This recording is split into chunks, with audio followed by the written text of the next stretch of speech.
Well, hey everybody, welcome here. My name's Richard Petrie, and we've had a lot of issues with people over the last few years, I guess, looking for solutions on how they can improve their business.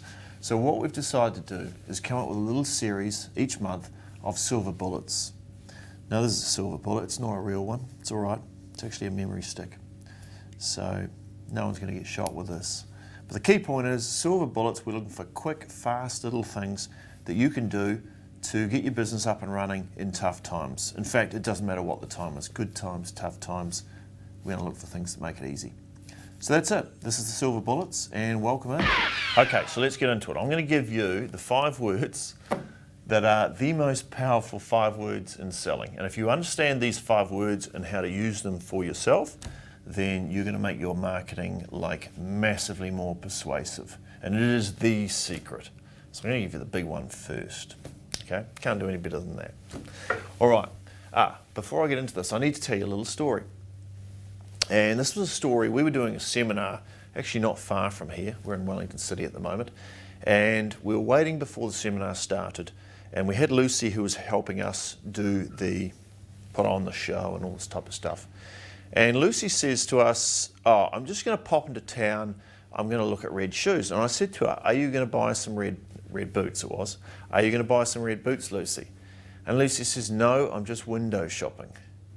And I thought that's a very specific thing to be window shopping for. Okay, so Lucy goes away, and she goes away into town, and we're just sitting there hanging out, having a drink and a pizza and a salad. Probably a salad, it wasn't a pizza, it was a salad. And anyway, Lucy comes back an hour later, and she's got this great big bag with her. And I say, oh, Lucy, and I knew exactly what was in the bag, right? So I said, Lucy, what do you got in the bag there? And she says, oh, I bought some red boots. I said, Lucy, I thought you were just window shopping. I thought because you said you didn't need them. And Lucy says, I didn't need them, but I wanted them, and there's a difference. And she's right, because people will buy what they want, not what they need. Right? People will buy what emotionally drives them, not what logically drives them. So there's a great saying, and you need to remember it. People buy an emotion and justify with logic. So let me give you a little whiteboard example just to highlight this really quickly. The brain. We've all got a brain. There's 2 parts to the brain, and this is what you need to understand. And most people are selling to one part, whereas what you really need to be doing is selling to the other part of the brain. So it's a bit like an iceberg, okay, your brain, and there's a bit above this is the water. That looks like an iceberg, doesn't it? So there's a bit above the surface of the water, and then there's a whole lot below the surface of the water. So if this was your brain, what would the 2 parts be? Okay, well I'll tell you, because I can already hear you yelling it out, I know. Conscious mind and subconscious. We've got some very, very intelligent viewers watching this, so I can hear you. Conscious, I really don't need to write this up, and subconscious. Now, imagine you're sitting on this iceberg, and you're trying to paddle in this direction over here, like Lucy was. Lucy says, I'm just window shopping. I'm just going to go into town and window shop, and my goal is just a window shop for red boots. Yeah, righto, Lucy. Now what happens, what the problem was, is the current was going in that direction. And this will always overpower this, okay? Now the secret, I'm going to give it to you really quick, but this part of the brain understands logic and reason, and it's this part of the brain when you're trying to persuade people, whether it's in court or whether it's winning a tender or whether it's winning a presentation or a sales deal, is the bit you really need to influence. This is influenced by emotions. We're all primitive creatures, and emotions will overpower logic again and again and again. Now you want some proof, don't you? It sounds too good to be true. So people buy an emotion, justify with logic. Think of, here's some examples, okay? Let me prove this. Here's some examples for you.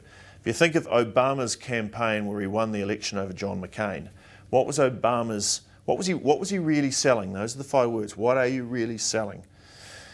And if you remember, what he was selling was hope. Hope, hope, hope, hope.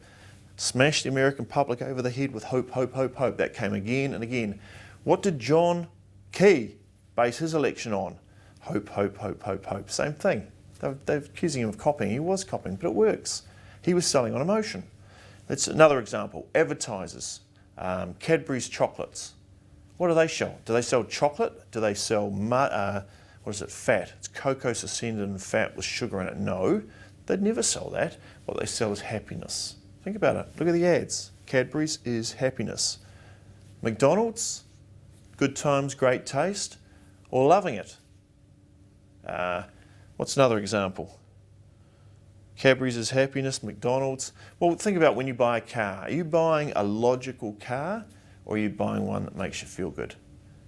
And I remember one lady, Claire Hazeldine, said, this is manipulation. If you start selling on emotion, it's way more manipulative and persuasive than anything you can ever hope for. And she said, I don't mind being manipulated as long as it makes me feel good. And that's so true for all of us. If you can influence people emotionally, you'll drive them in another direction. So the question for you is, I know you're selling your product or service, and I know it's what it is, but what should you really be selling? What's the emotion behind your product or service? Because if you can nail that, then you get a transformational change in your ability to influence people to want it. Okay, so don't sell cars, sell how that car is going to make them feel. Don't sell a house, you're selling a better lifestyle. Don't sell a garage, sell how it's going to increase the value of your house and you're going to be more wealthy and it's going to give you more security. That's the secret to selling. Okay, so now start looking at the ads on TV and you'll start to see a whole lot different thing than what you thought you were seeing before. Okay, that's the silver bullet for month number 1.